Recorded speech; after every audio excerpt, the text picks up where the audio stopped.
Imagínate una calle de París a principios del siglo XX.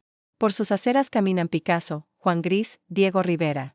Y entre ellos, una mujer española, pequeña, con una marcada deformidad física, pero con un talento que deslumbraba a todos. Esa mujer era María Blanchard, una de las grandes damas del cubismo, una artista cuya vida fue una lucha constante contra el prejuicio y el dolor, pero también una celebración del color y la forma. Hoy vamos a redescubrir su historia, la de una pintora extraordinaria que la historia del arte casi deja en el olvido. María Gutiérrez Cueto y Blanchard nació en Santander, en 1881, en el seno de una familia culta y acomodada. Su padre era periodista y su madre, de origen franco-polaco, fomentó en sus hijos el amor por la cultura. Pero el destino de María quedó marcado desde su nacimiento. Una caída que sufrió su madre durante el embarazo le provocó a María una cifoescoliosis severa, una deformidad en la columna que la acompañaría toda su vida, causándole no solo dolores físicos, sino también un profundo sufrimiento emocional. Desde niña fue objeto de burlas crueles, lo que la convirtió en una persona introvertida y sensible que encontró en el arte su refugio, su voz y su forma de existir en un mundo que a menudo le resultaba hostil.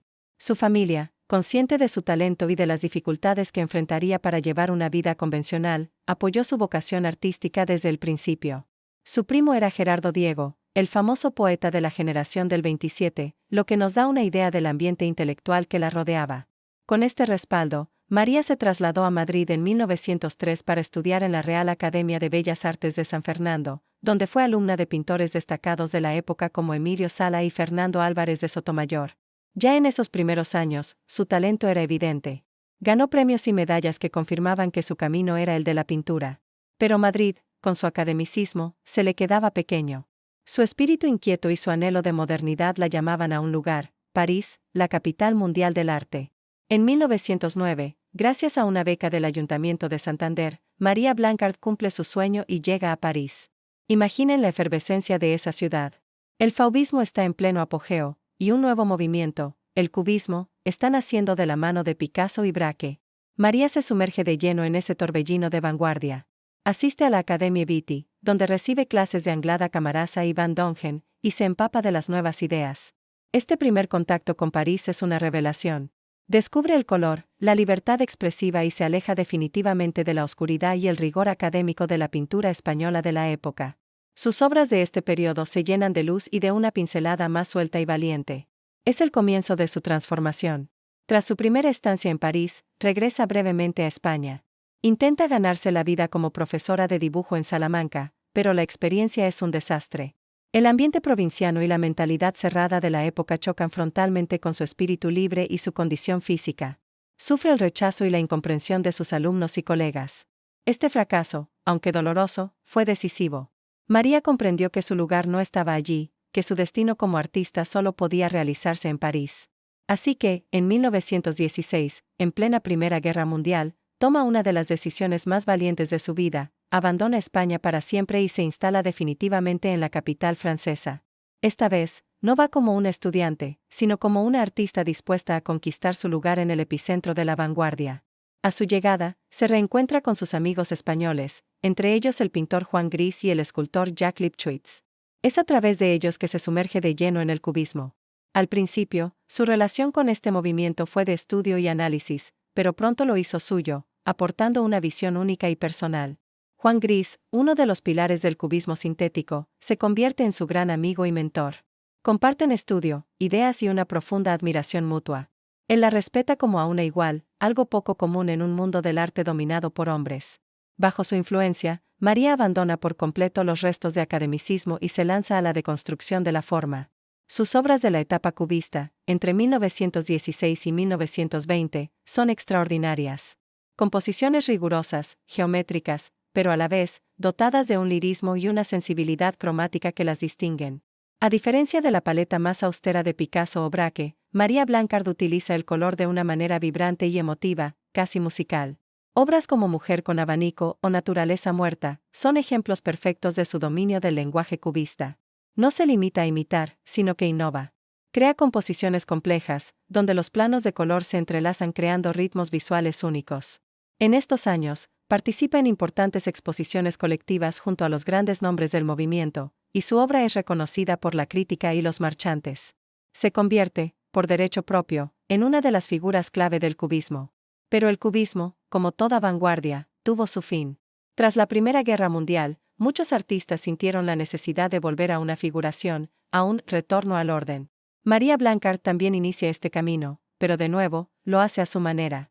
Hacia 1920, abandona la abstracción geométrica y comienza una nueva etapa, la que muchos consideran la más personal y conmovedora de su carrera.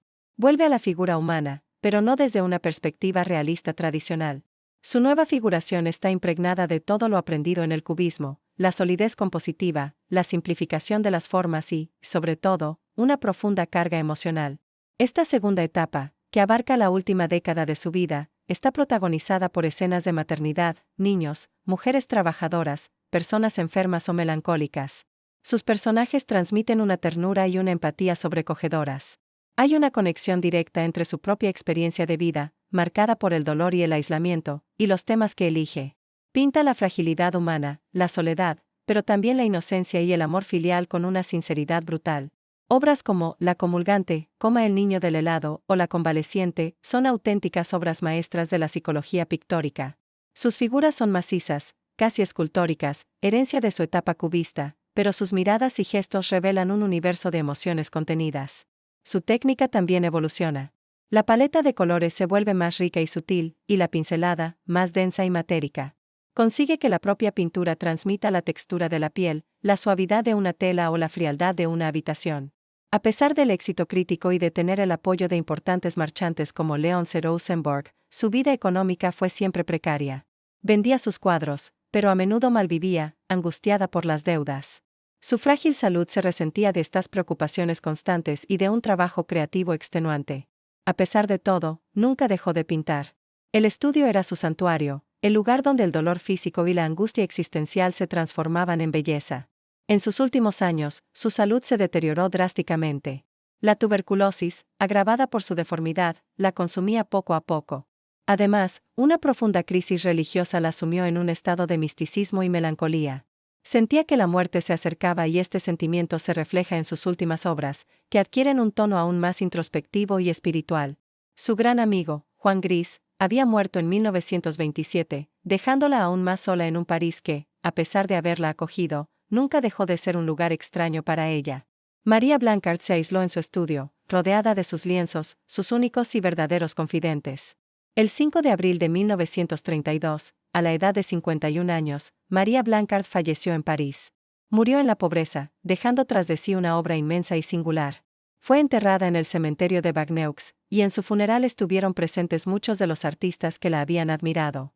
Federico García Lorca, al enterarse de su muerte, le dedicó una emotiva conferencia homenaje, describiéndola como una criatura dolorida y pequeña, como un pájaro que tiene las alas rotas. Tras su muerte, como tristemente ocurre con muchas mujeres artistas, su figura cayó en un relativo olvido.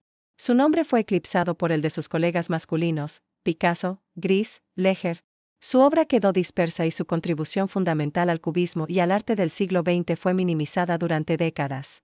Se la recordaba más por su trágica biografía que por la potencia de su arte. Afortunadamente, en las últimas décadas, la historia del arte ha comenzado a hacerle justicia.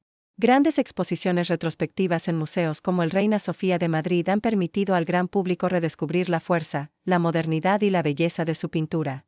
Hoy, María Blanchard ya no es solo la pintora jorobada o la amiga de Juan Gris.